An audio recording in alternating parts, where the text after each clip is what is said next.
કાલે આ તો મારા બાપ સમાન બધા સંતો પધાર્યા છે, હું પગે લાગી લીધું. હવે એ તાકાતથી અહીંયા બોલું છું. મને ખબર હતી કે મને તો કાલે ફોન આવ્યો એટલે સંતો હો ભરજો. મને કાલે ફોન આવ્યો કે ભાજી ખાવા આવવાનું છે. એટલે ખરેખર આ તો પછી અહીંયા પછી મને ફોન આવ્યો અબ નકદ કેટલો છો, પછી મોય તબલો હંભરોનો. એટલે ખરેખર આ તો મારે દર્શન થઈ ગયા અને માથી ના ન કહેવાય. પણ ચાલો એક ભજનની પંક્તિ પછી 5-10 મિનિટમાં બધું પૂરું કર્યું, કારણ કે ટાઈમ બહુ કિંમતી છે.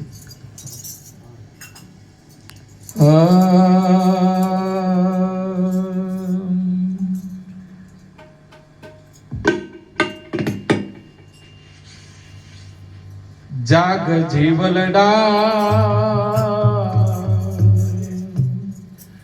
જાગ જીવલડા, ભવસાગર ના પોટ આવેલું નાવ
નાગથી વલડા